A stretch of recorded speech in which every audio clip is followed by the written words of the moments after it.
کامران قریشی جو ہمیشہ ہمیں بہت بولتے ہوئے، لڑتے ہوئے، چنگھاڑتے ہوئے، چیختے ہوئے نظر آتے تھے اور ایسی حرکتیں کرتے تھے کہ وہ حرکتیں وائرل ہوتی تھیں، وہ حرکتیں لوگ دیکھتے تھے، شیئر کرتے تھے ایک دوسرے سے۔ وہ کامران قریشی آج عدالت میں پیش کیے گئے گرفتاری کے بعد ریمانڈ کے لیے۔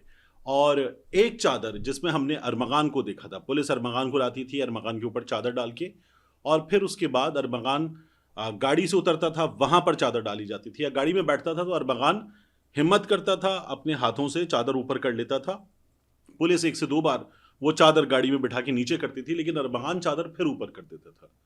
کامران قریشی کے بارے میں اندازہ یہ تھا کہ جب اسے لایا جائے گا، گرفتار ہو چکا ہے، تو یہ ایک بالکل ڈفرینٹ سین ہوگا۔ جس طرح کا کامران قریشی ہے تو اس طرح سے ہم دیکھیں گے چنگھاڑتا ہوا، چیختا ہوا، پولیس پر بگڑتا ہوا، صحافیوں کو کچھ بتاتا ہوا کہ تم لوگ کیا کر رہے ہو، سچ بولو۔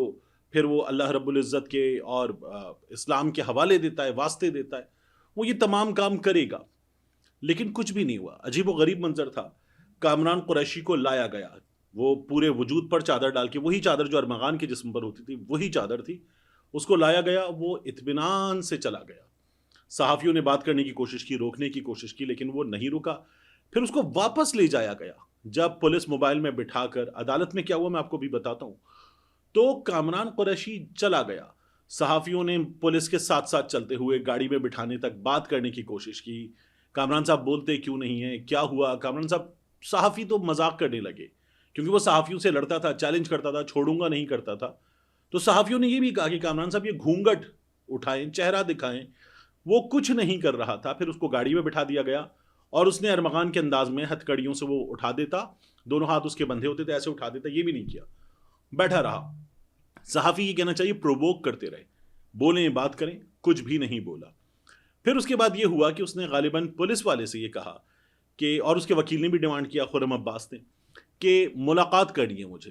تو انہوں نے کہا یہ ایسے تو ملاقات نہیں ہوگی، گاڑی سائڈ پہ لگائیں، گاڑی جو طریقہ ہے ملاقات کا اس طریقے سے ملاقات ہونی چاہیے۔ تو پھر وکیل گاڑی کے اندر بیٹھا، وکیل جا کر گاڑی کے اندر بیٹھا کامران قریشی سے بات کرنے کے لیے۔ پولیس والا جو برابر میں بیٹھا ہوتا وہ اتر گیا موبائل میں، موبائل کے پچھلے حصے میں وکیل بیٹھا، اور ہم نے یہ دیکھا کہ جس طرح وہ ہوتا ہے، بعض گھرانوں میں رسم ہوتی ہے دولہا دلہن دونوں کا سر ایک چادر کے اندر، تو وکیل صاحب اپنا سر لے گئے چادر کے اندر، کامران قریشی اور وکیل چادر کے اندر، اور کچھ 1-1.5 منٹ کی ان کے درمیان گفتگو ہوئی، اور کامران قریشی نے جو کہا وہ وکیل کے کان میں کہا۔ وہاں اندر کھسر بھسر ہوئی، کانا پھوسی ہوئی، سرگوشیاں ہوئیں، کوئی ایک بات پتہ نہیں چلی۔ اور وکیل کیونکہ ان کے کلائنٹ کا معاملہ تھا، اس کی سیکریسی تھی، تو انہوں نے وہ بتایا بھی نہیں، اور وہ بات کرنے کے بعد آ گئے باہر، اور پھر اس کے بعد پولیس کامران قریشی کو لے کر چلی گئی۔ یہ ہمارے سامنے ہوا، اور CTD اس کو لے جایا گیا ہے۔ کامران قریشی چلا گیا، صحافیوں نے بڑی کوشش کی، لیکن وہ کچھ بھی نہیں بولا۔ بلکہ ہوا یہ کہ جب وکیل صاحب چادر کے اندر چلے گئے، تو میں آپ کو بھی آواز یہ بھی سنوا دیتا ہوں، وہ گفتگو سنوا دیتا ہوں۔ باقاعدہ طور پر صحافیوں نے کہا قبول ہے، قبول ہے، دونوں کے سر چادر کے اندر تھے، تو صحافی چونکہ باقاعدہ طور پر کامران قریشی کے، ہمیں یہ کہنا چاہیے کہ متاثرین میں شامل ہیں، تو انہوں نے مذاق بھی اڑایا ان وے، اور کہا قبول ہے، بول دو 3 بار، یہ سب کیا، قبول ہے، قبول ہے، قبول ہے۔ لیکن وہ اندر اطمینان کے ساتھ بات کی، اور اس کے بعد کامران قریشی کو وہاں سے لے گئے۔ یہ کامران قریشی کی جو ہمیشہ آ کر ایک سین کریٹ کر دیتا تھا، تماشا کھڑا کر دیتا تھا، یہ اس کامران قریشی کی عدالت کے باہر حالت تھی۔ عدالت کے اندر کیا ہوا، میں ابھی کیا ملا ہے، پولیس نے کیا بتایا، اس کی بات کر دیتا ہوں۔ عدالت کے اندر لے جایا گیا، کامران قریشی سے جج نے پوچھا کیا ہے آپ کا حال، تو کامران قریشی نے، بلکہ رکیے گا میں ایک اور چیز بتاؤں آپ کو، تھوڑا سا آگے تک اس ویڈیو کو دیکھیے گا آخر تک۔ میں آخر میں ایک چیز جو کامران قریشی کے وکیل نے کہی ہے، پولیس نے بتائی ہے، اس میں حقیقت کیا ہے اس کا میں عینی شاہد ہوں۔ میں، میری ٹیم کے 2 ممبرز، ہم سب تینوں اس کے عینی شاہد ہیں، تو وہ میں آپ کو ابھی آگے جا کر بتاؤں گا۔ بہرحال ہوا یہ کہ جب جج صاحب نے پوچھا کامران قریشی سے کہ آپ کیا کہنا چاہتے ہیں، تو کامران قریشی نے کہا انہوں نے مجھے مارا ہے، پولیس نے مجھے مارا ہے، مجھ پہ تشدد کیا ہے۔ جب یہ بتایا گیا کہ مارا ہے، تشدد کیا ہے، تو جج صاحب نے پوچھا کہاں مارا ہے، اس نے کہا میں اپنے کپڑے اتار کے دکھا سکتا ہوں، میرے پرائیویٹ پارٹس پہ مارا ہے، جسم کے نازک حصوں پر تشدد کیا ہے۔ تو پھر جج نے یہ کہا کہ ان کو چیمبر میں لے جایا جائے۔ تو عدالتی عملے کے جو اطلاعات ہیں اس کے مطابق 2 ارکان اور ایک پولیس اہلکار یہ چلے گئے جج صاحب کے چیمبر کے اندر، اور وہاں جا کر کامران قریشی نے اپنی پینٹس نیچے کر کے دکھایا اور بتایا کہ یہ چوٹ ہے. لیکن پولیس والے اور عدالتی عملے سے جب صحافیوں کی بات ہوئی، اور یہ میری وہاں موجود صحافیوں سے بات ہوئی کیونکہ میں آج جو فرحان ملک کی پیشی کا معاملہ تھا، دوست ہیں، ساتھی ہیں، صحافی ہیں، ان کے معاملے میں الجھا ہوا تھا، تو میں وہاں کامران قریشی علی پیشی پر اول تو میں جاتا بھی نہیں ہوں، لیکن وہ معلومات میں فوری حاصل کر لیتا ہوں. تو وہاں جو لوگ موجود تھے، دوست موجود تھے، ان سے معلوم کیا، ایک انسائڈر میں جن کے حوالے سے آپ کو بتاتا رہا ہوں ان سے معلوم کیا، تو انہوں نے کہا کہ یہ پتہ چلا کہ کوئی تشدد کا نشان نہیں تھا. کامران قریشی کے پرائیویٹ پارٹس پر کوئی تشدد کا نشان نہیں تھا. جسم کے اگلے حصے پر وہ کہتے کہ ان کو تشدد کا نشانہ بنایا گیا، ایسا نہیں تھا. تو جب یہ ہوا تو پھر اس کے بعد ان کا ریمانڈ دے دیا گیا ہے. بلکہ پروسیکیوشن نے یہ کہا کہ معائنہ کروا لیتے، ہمارے اس طرح سے دیکھنے پر بھی ان کی تسلی نہیں ہے اور یہ ہمیں جھوٹا کہہ رہے ہیں، تو معائنہ بھی، طبی معائنہ کروا لیتے ہیں، ان کا میڈیکل کروا لیتے ہیں. یہ بات ہوئی، 2 دن کا ان کا ریمانڈ دے دیا گیا ہے. اور پولیس نے یہ کہا، میں نے آپ کو بتایا تھا کہ پولیس نے یہ بتایا ہے کہ گھر کے اندر باقاعدہ طور پر خفیہ اطلاع پر چھاپا مارا ہے، بنگلہ نمبر، گلی نمبر، خیابان مومن وغیرہ یہ سب کر رہی تھی پولیس. بیکار کی بات تھی، سب کو پتا تھا. کامران قریشی خود چیخ چیخ کے بتاتا تھا کہ میں یہاں رہتا ہوں، ایڈریس بتا کے. اب وہاں عدالت میں بتایا گیا کہ بنگلے کے باہر سے گرفتار کیا گیا ہے، اسلحہ برآمد ہوا ہے اور آئس برآمد ہوئی ہے. یہ وہاں پر جج صاحب کو بتایا گیا کہ یہ برآمدگی ہے، مزید اس سے تفتیش کرنی ہے، اور یہ تمام چیزیں بتا کر کامران قریشی کا ریمانڈ حاصل کر لیا گیا ہے پولیس کی جانب سے. اس کے بعد ایک اور چیز، یعنی اس کا ارمغان کیس سے تعلق، وہ بھی پولیس ابھی تفتیش کے بعد ثابت کرے گی، بتائے گی مزید. ابھی انہوں نے اتنا بتایا ہے کہ کامران قریشی کا ہی مشورہ تھا جس پر ارمغان کراچی سے اسلام آباد، پھر وہاں سے اسکردو چلا گیا تھا اور یہاں سے جا چکا تھا. یہ بات ہمارے سامنے آئی. اس کے بعد عدالت نے پوچھا کہ برآمدگی کیا ہے، کیا ملا ہے کامران قریشی سے. تو انہوں نے آئس پیش کی جو کامران قریشی سے ملی ہے، اور اسلحہ پیش کیا. کیس پراپرٹی عدالت میں پیش کر دی گئی. کامران قریشی کا ریمانڈ ہو گیا ہے. اور یہاں میں آپ کو بتاؤں ایک اور چیز، کامران قریشی نے عدالت میں تھوڑی سی وہی تمام چیزیں کی جو وہ باہر کرتا ہے.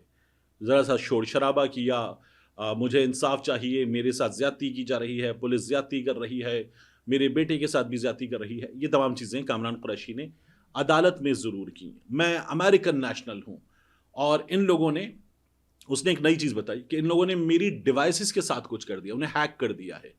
مثال دی اس نے، پوری تفصیل کے ساتھ بتایا کہ اگر میں ڈائل کرتا ہوں اپنے موبائل سے 15 پولیس ہیلپ کے لیے، تو وہ کال جا کے کسی اور ہیلپ لائن پہ مل جاتی ہے. یعنی اس نے بتایا کہ اسلام آباد میں کوئی 1128 کا نمبر ہے، وہاں جا کر کال مل گئی ہے 15 کی جگہ، اور اس طرح کی دیگر چیزیں. اور میری ڈیوائسز کو پولیس والوں نے یا حکام نے ہیک کر دیا ہے، انہوں نے میرا پاسپورٹ نہ جانے کہاں کر دیا ہے. یہ تمام باتیں اس نے عدالت میں کی اور پولیس پہ الزامات عائد کیے. اس کے علاوہ ایک چیز بہت امپورٹنٹ ہے کہ کامران قریشی نے معافی مانگی ہے. وہ معافی جو اس نے مانگی تھی کہ میں میڈیا سے معافی مانگتا ہوں، اس کے علاوہ اس نے معافی مانگی ہے وجیہہ صاحبہ سے، مصطفیٰ عامر کی والدہ سے، اور بڑی سنجیدگی کے ساتھ، بہت ستھرے سلجھے ہوئے لہجے میں معافی مانگی ہے. وہ انداز جو اس کا ہوتا تھا میڈیا سے بات کرتے ہوئے، اینکرز سے بات کرتے ہوئے، ٹیلی ویژن پروگرام میں خاص طور پر ثنا ہاشمی سے بات کرتے ہوئے، وہ انداز بالکل نہیں تھا کامران قریشی کا. پورے پروسیس میں اگر کسی کی دل آزاری، اسپیشلی وجیہہ صاحبہ اور ان کی ہسبینڈ کی، تو I am very sorry, I am so sorry. اور پھر کامران قریشی نے ایک کام اور کیا، مصطفیٰ کے والد سے معافی مانگی. پھر اس کے بعد اس نے تمام لوگوں سے معافی مانگی کہ جس کی میں دل آزاری کا باعث بنا ہوں، میں معافی مانگتا ہوں. اس نے سب سے امپورٹنٹ بات یہ کی کہ اگر میرے بیٹے ارمغان، اور اس نے وہاں آرمی کا بھی لفظ یوز کیا، جب اس کو پیار سے کہتا ہے اپنے بیٹے کو آرمی، اگر اس نے قتل کیا ہے تو اسے سزا ملنی چاہیے، مجھے اس میں کوئی پرابلم نہیں ہے. اور اگر ارمغان نے مرڈر کیا ہے تو اس کو قانون کے مطابق سزا ملنی چاہیے. میں اپنے بیٹے کی بے گناہی ثابت کرنے کے لیے کوشش کر رہا ہوں، لیکن اگر میرے بیٹے پر یہ ثابت ہوتا ہے کہ اس نے قتل کیا ہے تو اس کو سزا ملے، مجھے اس بات سے کوئی پرابلم نہیں ہے. اور اگر قانون پروف کرتا ہے کہ آرمی از انسینٹ اور واٹ ایور، اس کے ساتھ اس کو سزا ملنی چاہیے. میں نے آپ کو بتایا تھا کہ ایک دعویٰ کیا گیا کامران قریشی کے وکیل کی جانب سے، جو کہہ رہے تھے کہ کامران قریشی کو 20 تاریخ کو نہیں 18 تاریخ کو گرفتار کیا گیا ہے۔ تو ہم 3 ممبرز جو یہیں کام کرتے ہیں، آئی وٹنس ہیں، کامران قریشی نے مجھے یہاں فون کیا تھا خود، یہ جمعرات کو گرفتار ہوا ہے، اس سے پہلے اس نے مجھے فون کیا تھا 18 تاریخ کی رات، اور اس نے وہاں تفصیلاً بات کی تھی۔ ہم نے اس کی گفتگو کا کچھ حصہ، کیونکہ یہ پھر بعد میں وائرل کرتا ہے، لوگوں کو واٹس ایپ گروپس میں ڈال کے دیتا ہے، تو وہ ہم نے ذرا سا حصہ ریکارڈ بھی کیا کہ ہمارے پاس بھی ایک ریکارڈ رہنا چاہیے۔ پچھلے 4 دن سے میرا واٹس ایپ بند ہو گیا، میرا ای میل بند ہو گیا، میرا فیس بک بند ہو گیا، سب کچھ بند ہو گیا۔ Like literally it's chaos right now. اور جہاں پر میں گیا تھا، اب میں واپس وہاں پر گیا ہوں تو انہوں نے اندر سے دروازہ بند کر دیا، میرے سارے سامان، میری ہر چیز، میرا ایک ایک پیپر جو میں نے کل کورٹ میں ڈالنا ہے وہ بھی بند ہو گیا اس کے ساتھ۔ اچھا، میں سوچ رہا ہوں کہ میں کس کو بولوں۔ تو یہ دعویٰ کہ وہ اس سے بہت پہلے گرفتار کر لیا گیا تھا کامران قریشی کے وکیل کا، کامران قریشی کا، یہ دعویٰ غلط دعویٰ ہے۔